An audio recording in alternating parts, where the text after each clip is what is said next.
¿Por qué no soy católica? Porque amo a Jesús, que dijo que el que me ama, mi palabra guardará. Y resulta que lo que él dijo no es lo que profesa la Iglesia Católica. Y muchos de ellos saben que la Iglesia Católica no vive una fe bíblica. En la Iglesia Católica se le da más importancia a lo que le llaman el magisterio de la Iglesia, es decir, a lo que los papas han dicho a lo largo de la historia, más que a la palabra de Dios. Se le da más importancia a la tradición humana que a la misma palabra de Dios. En Marcos, capítulo 7, de 5 a 9, Jesús reprendió a los sacerdotes de su tiempo por haber antepuesto su tradición a los mandamientos divinos. Por eso yo no soy católica, porque prefiero creer y obedecer a Dios antes que creer a los hombres. El mismo apóstol Pedro, cuando fue llevado ante el concilio de sacerdotes de su tiempo, los sacerdotes le dijeron: «¿No te hemos prohibido estrictamente enseñar en el nombre de Jesús?». Y Pedro respondió diciendo una frase que para mí es fundamental. Dijo: «Juzgad vosotros mismos delante de Dios si es correcto obedecer a los hombres antes que a Dios». Hechos de los Apóstoles 4:19. El apóstol Pedro estaba enseñando que no podemos obedecer a los hombres en lugar de Dios.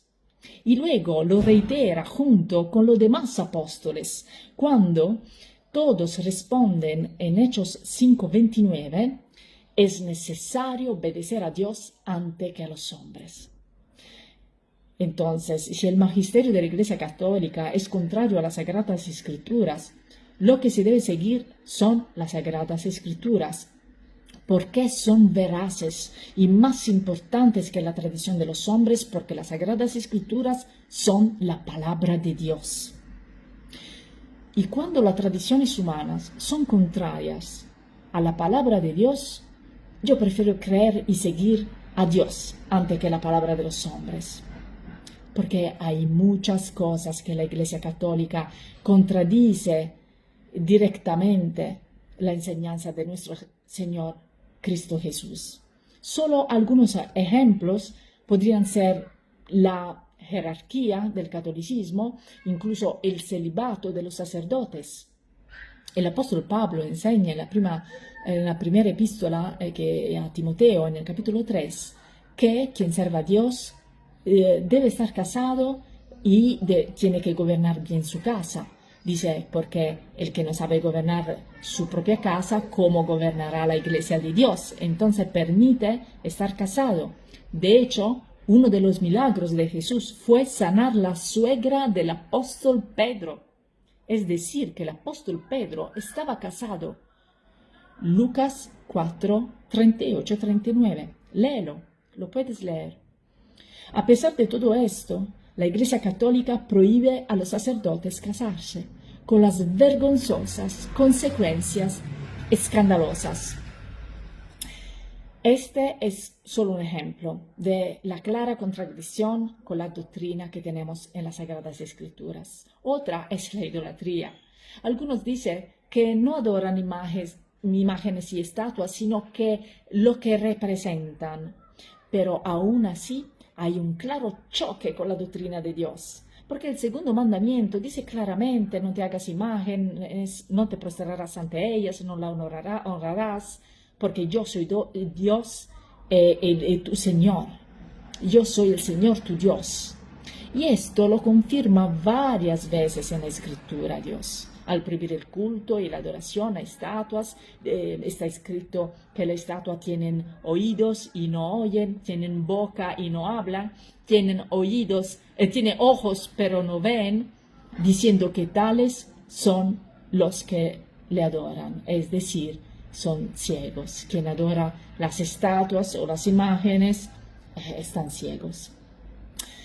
En consecuencia, cuando adoras imágenes, estás ofendiendo a Dios, que es un Dios vivo y verdadero, y aunque algunos, ante la verdad, se esconden en el verbo venerar en lugar de adorar, caen aún más en el grave pecado de la idolatría, porque venerar incluye todo lo que es ofrecer una adoración profunda y grande, todos los actos de una profunda adoración. Por eso pecan grande y profundamente. Existen muchas doctrinas católicas falsas. Quiero dar solo un último ejemplo, muy llamativo.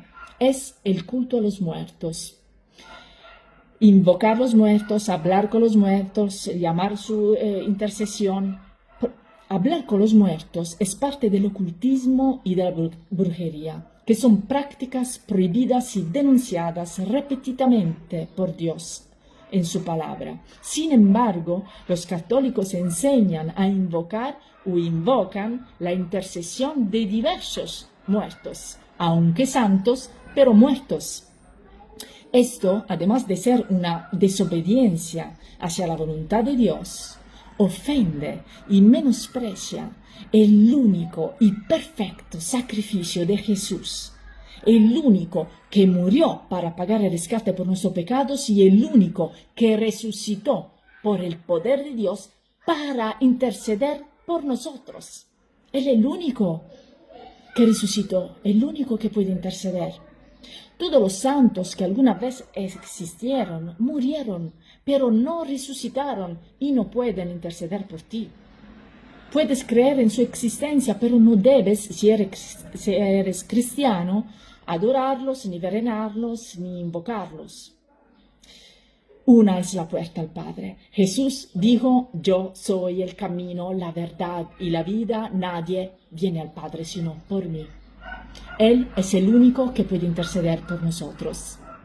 Y además eso está escrito claramente en la primera epístola de Pablo a Timoteo 2, 5, 6. Está escrito, hay un Dios y un mediador entre Dios y los hombres, Cristo Jesús hombre, que entregó a sí mismo el rescate por todos. Y también Pablo a los Romanos 8:34 está escrito, Jesús es el que murió y más aún resucitó, está a la diestra de Dios e intercede por nosotros. Es maravilloso como lo describe como una lógica consecuencia de los hechos. Murió, resucitó, está a la diestra de Dios y por eso intercede por nosotros. Y también Hebreos 7:25 está escrito que Jesús puede salvar perfectamente a los que por él se acercan a Dios, viviendo siempre para interceder por ellos, para interceder por ellos. Bueno, entonces a veces me preguntan, ¿a qué iglesia perteneces? Y respondo que pertenezco a la iglesia de Cristo.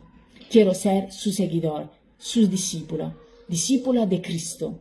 Creo en Él y quiero seguir sus enseñanzas, no las de ninguna institución religiosa humana. No quiero creer en cualquier religión de hombres, inventada por hombres. Creo en Jesús, el verdadero Dios, y los invito a hacer lo mismo.